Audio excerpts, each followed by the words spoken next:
আজ আপনাদের জন্য নিয়ে এসেছি অসীম ভক্তি, অটল বিশ্বাস এবং ভগবান শিবের প্রিয় সঙ্গী নন্দীর অনুপ্রেরণামূলক কাহিনী। বহুদিন পূর্বে একদা এক ঋষি ছিলেন যার নাম শিলাদ। যদিও তিনি অপার জ্ঞান এবং কোমল হৃদয়ের অধিকারী ছিলেন, কিন্তু নিজের কাছে তার জীবন অসম্পূর্ণ মনে হতো। তিনি ঈশ্বরের কাছে এক সন্তান প্রার্থনা করেছিলেন, কিন্তু যে সে সন্তান নয়, ভগবান শিবের আশীর্বাদ প্রাপ্ত সন্তান। যখন শিলাদ তপস্যা শুরু করলেন, ইন্দ্র আবির্ভূত হয়ে তাকে ভগবান শিবের সাধনা করতে বললেন, কারণ একমাত্র তিনিই শিলাদের এই ইচ্ছা পূরণ করতে পারেন। শিলাদ তারপর বহু বছর ধরে কঠোর তপস্যা এবং যজ্ঞ শুরু করলেন ভগবান শিবকে সন্তুষ্ট করার জন্য। তাকে ঘিরে উইপোকারা বাসা বাঁধল এবং তার শরীর খেতে শুরু করল। উইপোকারা তার শরীরের সমস্ত মাংস খেয়ে শুধুমাত্র হাড়গুলি অবশিষ্ট রেখেছিল। ভগবান শিব শিলাদের ভক্তিতে খুশি হয়ে তাকে একটি বর দেওয়ার ইচ্ছে প্রকাশ করলেন। করজোড়ে বুক ভরা আশা নিয়ে শিলাদ বললেন, হে ভগবান, আমাকে একটি সন্তান দিন। শিব হাসলেন এবং বললেন, তোমার ইচ্ছা পূরণ হবে, এবং তৎক্ষণাৎ সেখান থেকে অন্তর্হিত হলেন। পরের দিন যখন শিলাদ তার জমিতে লাঙল করছিলেন, এক আশ্চর্য দৃশ্য তার জন্য অপেক্ষা করছিল। সকালের সূর্যের মতো উজ্জ্বল এক শিশু তার সামনে আবির্ভূত হল এবং আকাশ থেকে একটি দৈববাণী শোনা গেল, শিলাদ, এই সন্তানকে নিয়ে যাও আর যত্ন সহকারে ওর লালন পালন করো। আনন্দে অভিভূত শিলাদ সেই শিশুকে বাড়িতে নিয়ে এলেন এবং নাম রাখলেন নন্দী। শুরু থেকেই নন্দী কোনো সাধারণ শিশু ছিল না। ভগবান শিবের প্রতি তার ভক্তি আকাশের নক্ষত্রের চেয়ে উজ্জ্বল ছিল। একদিন দুই মহান ঋষি মিত্র এবং বরুণ শিলাদের বাড়িতে এলেন। তারা নন্দীর আতিথেয়তায় খুশি হলেন, কিন্তু যখন তাকে আশীর্বাদ করতে গেলেন, ঋষিদের মুখে দুঃখের কালো ছায়া নেমে এলো। কিছু একটা সমস্যা হয়েছে বুঝতে পেরে শিলাদ ঋষিদের দিকে এগিয়ে এলেন। শিলাদের বুক ভেঙে গেল যখন ঋষিরা তাকে সত্যটা বললেন যে নন্দী আর বেশি দিন বাঁচবে না। কিন্তু এতে নন্দীর প্রতিক্রিয়া দেখে সবাই অবাক হয়ে গেলেন। অটল বিশ্বাসের সঙ্গে নন্দী বললেন, বাবা, চিন্তা করো না, ভগবান শিব চাইলে ভাগ্যকেও বদলে দিতে পারেন। নিজের ভাগ্য পরিবর্তন করার উদ্দেশ্যে নন্দী ভুবন নদীর তীরে এক কঠিন তপস্যা শুরু করলেন। তার ভক্তি এতটাই গভীর ছিল যে তা ভগবান শিবকে তার তপস্যাস্থলে টেনে আনল। যখন নন্দী চোখ তুলে তাকালেন, দেখতে পেলেন কৈলাসের অধীশ্বর তার সামনেই বসে আছেন। বহু কষ্টে আবেগ সংবরণ করে নন্দী তার একমাত্র ইচ্ছা প্রকাশ করলেন, প্রভু, চিরকালের জন্য আমাকে আপনার সঙ্গে থাকতে দিন। শিব বললেন, আজ থেকে তুমি একটি ষাঁড়ের রূপ নিয়ে আমার চিরকালের সঙ্গী হবে। তুমিই হবে আমার দ্বাররক্ষক এবং শিবগণের নেতা। আমরা একসঙ্গে কৈলাসে থাকব। আর এইভাবেই নন্দী হয়ে উঠলেন ভগবান শিবের বিশ্বস্ত বাহন, সঙ্গী এবং রক্ষক। সমুদ্র মন্থনের সময় সর্পরাজ বাসুকীকে দড়ি হিসেবে ব্যবহার করা হয়েছিল, আর মেরু পর্বতকে ব্যবহার করা হয়েছিল কেন্দ্রের দণ্ড হিসেবে। যখন সমুদ্র মন্থন হচ্ছিল, সমগ্র সমুদ্র সর্পরাজ বাসুকীর শরীর থেকে নির্গত মারাত্মক বিষ মিশে বিষাক্ত হয়ে উঠল। সমগ্র ব্রহ্মাণ্ড তখন মারাত্মক বিপদের মধ্যে। এই মারাত্মক বিপদ থেকে বিশ্বকে উদ্ধার করতে ভগবান শিব এগিয়ে এলেন। ভগবান শিব সেই বিষ হাতের অঞ্জলিতে তুলে নিয়ে তা পান করলেন। এর প্রভাবে যদি তার স্বামীর মৃত্যু হয়, এই ভয় পেয়ে দেবী পার্বতী শিবের কণ্ঠ সংকুচিত করে দিলেন। এর ফলে বিষের নিম্নগামী প্রবাহ শিবের গলাতেই আটকে গেল।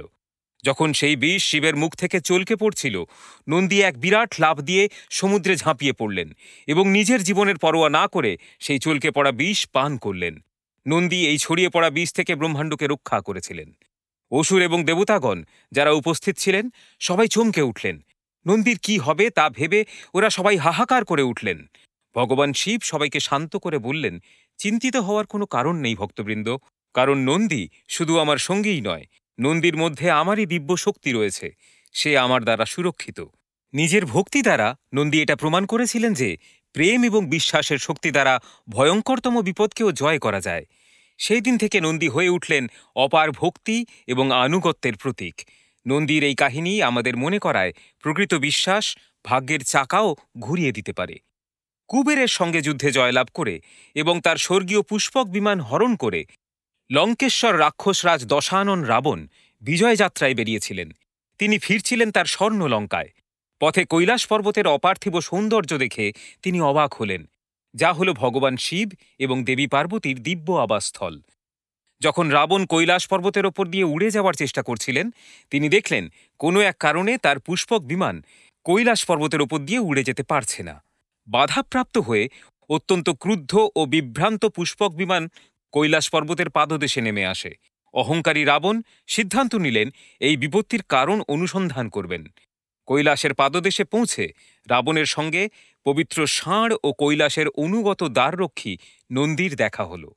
যখন রাবণ তাকে কৈলাসের মাথার ওপর দিয়ে উঠতে না পারার কারণ জিজ্ঞেস করলেন, তখন নন্দী জানালেন ভগবান শিব এবং দেবী পার্বতী পর্বতের চূড়ায় ধ্যানমগ্ন আছেন, কারোর তাদের বিরক্ত করার কোনো অনুমতি নেই। নন্দীর কথা শুনে দাম্ভিক রাবণ উপহাস করে উঠলেন। অহংকারী রাবণ শিবের অনুগত সেবক নন্দীকে বানর মুখ বলে তাচ্ছিল্যও করলেন। নন্দীর কর্তৃত্বকে অস্বীকার করে রাবণ চেষ্টা করলেন কৈলাসের দিকে পা বাড়ানোর। রাবণের ঔদ্ধত্য দেখে এবং তার অপমানজনক মন্তব্য শুনে ক্রুদ্ধ হয়ে নন্দী তাকে অভিশাপ দিলেন। তুমি আমাকে হনুমান বলে অপমান করেছ, একদিন এই হনুমানই তোমার ধ্বংসের কারণ হবে। এই অভিশাপ পরে সত্য হয়েছিল যখন রামায়ণের কাহিনীতে প্রভু শ্রীরাম হনুমান এবং সুগ্রীবের নেতৃত্বে বানর সেনা নিয়ে রাবণকে পরাজিত করেছিলেন, এবং এইভাবেই রাবণের আতঙ্কময় যুগের অবসান ঘটেছিল। নন্দীর অভিশাপেও অবিচল রাবণের ঔদ্ধত্যের কোনো সীমা পরিসীমা ছিল না। নিজের শক্তি প্রদর্শন করতে দৃঢ় প্রতিজ্ঞ রাবণ সিদ্ধান্ত নিয়েছিলেন কৈলাস পর্বতকেই উপড়ে ফেলার। তার মারাত্মক শক্তির প্রভাবে রাবণ যখন পবিত্র কৈলাসকে তুলতে শুরু করলেন, সেই পর্বত ভয়ঙ্করভাবে কেঁপে উঠল। এই হঠাৎ ভূমিকম্পে কৈলাসের অধিবাসীরা ভয়ে জ্ঞান শূন্য হয়ে দৌড়াতে শুরু করলেন। দেবী পার্বতী ভগবান শিবকে বললেন রাবণকে নিরস্ত করতে। শান্ত, সংযত এবং ত্রিকালজ্ঞ মহাদেব রাবণকে নম্রতার শিক্ষা দেবেন সিদ্ধান্ত নিলেন। মহাদেব তার বিশ্বরূপ ধারণ করে নিজের শরীরকে বিশালাকায় করে তুললেন এবং পায়ের একটি আঙুলের চাপেই কৈলাসকে শক্তভাবে জায়গা মতো বসিয়ে দিলেন। কৈলাসের বিশাল ওজনের তলায় আটকে পড়ে অমিত শক্তিশালী লঙ্কাধিপতি তখন অসহায়। নিজের ভুল বুঝতে পেরে দুঃসহ যন্ত্রণায় চিৎকার করতে করতে কল্যাণকারী মহাদেবের কঠোর তপস্যায় রাবণ ধ্যানমগ্ন হলেন। শিবকে সন্তুষ্ট করার উদ্দেশ্যে প্রায় 1000 বছর ধরে রাবণ একে একে তার মাথাগুলিকে বিসর্জন দিলেন। সেই সময় তার মাথাগুলি ধ্যানমগ্ন অবস্থায় মহান মহাদেবের তাণ্ডব স্তোত্র আবৃত্তি করছিল। রাবণের অখণ্ড ভক্তি এবং কৃতকর্মের প্রতি প্রকৃত অনুশোচনা দেখে মহাদেব তাকে ক্ষমা করলেন এবং অমিত শক্তির বর দান করলেন এবং চন্দ্রহাস উপহার দিলেন। চন্দ্রহাস হল মহাদেবের এক অসাধারণ তরবারি, কিন্তু নন্দীর অভিশাপ অপরিবর্তনীয়ই রইল, অর্থাৎ রাবণের দম্ভ শেষমেশ তার পতন ডেকে নিয়ে এলো। এই কিংবদন্তি কাহিনী সব সময় আমাদের মনে করিয়ে দেয় দম্ভ এবং অহংকারের খারাপ ফলগুলিকে। একদিকে রাবণের অহংকার যেমন তার পতনের সূত্রপাত ঘটিয়েছিল, তেমনি তার প্রকৃত অনুশোচনা এবং ভক্তির কারণেই শিব তাকে ক্ষমাও করেছিলেন। নন্দীর আনুগত্য এবং তার ফলস্বরূপ রাবণকে তার দেওয়া অভিশাপ রাবণের ভাগ্য নির্ধারণে এক গুরুত্বপূর্ণ ভূমিকা নিয়েছিল। এই কাহিনীর অবতারণা শুরু হয়েছিল কৈলাস পর্বতেই, যেখানে ভগবান শিব বসে দেবী পার্বতীকে বেদের উপদেশ দিচ্ছিলেন। এই দিব্য যুগল বহু বছর ধরে এই দৈব জ্ঞানের চর্চায় মগ্ন ছিলেন। যাই হোক, এই লম্বা সময়ের মধ্যে দেবী পার্বতী অল্প সময়ের জন্য তার মনঃসংযোগ হারান, কিন্তু এই মুহূর্তের ভুল মহাদেবকে ক্রুদ্ধ করে তোলে এবং ভগবান শিব দেবী পার্বতীকে অভিশাপ দেন। ঘোষণা করেন এই অপরাধের কারণে দেবী পার্বতীকে পৃথিবীতে এক মাছ বিক্রেতা হিসেবে জন্ম নিতে হবে। এই অভিশাপকে বাস্তবে রূপায়িত করতে পার্বতী যখন কৈলাস থেকে চলে গেলেন, তখন মহাদেব নিজের কৃতকর্মের জন্য গভীর অনুশোচনা অনুভব করলেন। শিশু পার্বতী একটি গাছের তলায় আবির্ভূত হলেন। তাকে খুঁজে পেলেন জেলে সম্প্রদায়ের এক প্রধান, যিনি ভালোবেসে তাকে গ্রহণ করলেন এবং নিজের কন্যার মতো প্রতিপালন করে বড় করে তুললেন। তিনি সেই শিশুর নাম দিলেন পার্বতী। আর যখন সেই শিশুকন্যা বড় হল, সে এক সাহসী এবং স্বাধীনচেতা যুবতী রমণীতে পরিণত হল। সময়ের সঙ্গে সঙ্গে পার্বতী নৌচালনায় এবং মাছ ধরায় দক্ষতা অর্জন করলেন। ফলে তার সম্প্রদায়ের সকলেই তাকে শ্রদ্ধার চোখে দেখতে শুরু করল। অত্যন্ত সাধারণ জীবন যাপন করলেও তার মধ্যে দৈব মহিমা বিরাজিত ছিল। ভগবান শিবের পার্বতীর জন্য গভীর প্রতীক্ষা তাকে কষ্ট দিতে শুরু করল। তিনি ধীরে ধীরে নিঃসঙ্গ এবং আরও দুঃখী হয়ে পড়লেন। মহাদেবের চিরকালীন বিশ্বস্ত ভক্ত নন্দী তার প্রভুকে এমন দুঃখী দেখতে পারছিলেন না। সাহস সঞ্চয় করে নন্দী শিবকে জিজ্ঞেস করলেন কেন তিনি দেবী পার্বতীকে ডেকে পাঠাচ্ছেন না। মহাদেব ব্যাখ্যা করে বোঝালেন মানুষ হিসেবে পার্বতীকে তার অদৃষ্ট সম্পূর্ণ করতেই হবে এবং তার স্বামীও অবশ্যম্ভাবীভাবে এক জেলেই হবেন। এমনকি স্বয়ং মহাদেবও এই বিধিলিখন খণ্ডাতে পারবেন না। শিব এবং পার্বতীর পুনর্মিলন ঘটাতে তিনি একটি বিরাট তিমির রূপ নিয়ে পার্বতীর গ্রামের কাছাকাছি সমুদ্রে আতঙ্ক সৃষ্টি করতে শুরু করলেন, যার ফলে জেলেদের সমুদ্রে অভিযান এবং মাছ ধরা প্রায় অসম্ভব হয়ে পড়ল।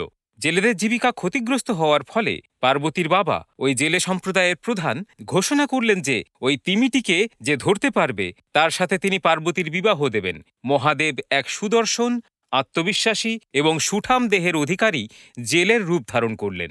গ্রাম প্রধানের কাছে গিয়ে তিনি জানালেন যদি তিনি পার্বতীর সঙ্গে তার বিয়ে দিতে রাজি হন তিনি তিমিটিকে ধরে দেবেন। যেখানে আর কেউ এই কাজ করতে পারছে না, গ্রাম প্রধান ব্যগ্রভাবে তার এই প্রস্তাব মেনে নিলেন। তার আশা ছিল এই রহস্যজনক শক্তির অধিকারী জেলে পুরুষটি হয়তো তার কার্যে সফল হবে। জেলের ছদ্মবেশে ভগবান শিব ওই তিমিটিকে বন্দী করলেন। তিমিটি যখন তার প্রভুকে চিনতে পারল তখন সে আত্মসমর্পণ করল শিবের কাছে এবং পুনরায় তার দিব্য বাহনে পরিবর্তিত হল। গ্রামবাসীরা ওই জেলের শৌর্যবীর্যে অবাক হয়ে গেল এবং তার কথা রাখার জন্য গ্রাম প্রধান পার্বতীর সঙ্গে সেই জেলের বিবাহের বন্দোবস্ত করলেন। এইভাবেই মহাদেব এবং দেবী পার্বতীর পুনর্মিলন ঘটল। নন্দীর চতুর পরিকল্পনা এবং অটল ভক্তির কারণেই তাদের প্রেম এমনকি এক ভয়ঙ্কর দৈব অভিশাপের সীমা ছাড়িয়েও স্বামী স্ত্রী হিসেবে তাদের কাছাকাছি এনে দিল। থিরুভেলায়ুদাল পুরাণের এই সুন্দর কাহিনীটি শিবের প্রতি নন্দীর আনুগত্য এবং শিব ও পার্বতীকে একত্রিত করার তার দৃঢ় সংকল্প আমাদের শেখায় আত্মত্যাগের গুরুত্ব এবং বিশ্বাসের শক্তি। যদি আপনাদের এই কাহিনী ভালো লেগে থাকে লাইক এবং শেয়ার করতে ভুলবেন না। হিন্দু ধর্মের এই রকম আরও কালজয়ী কিংবদন্তি জানার জন্য সাবস্ক্রাইব করুন। আবার দেখা হবে।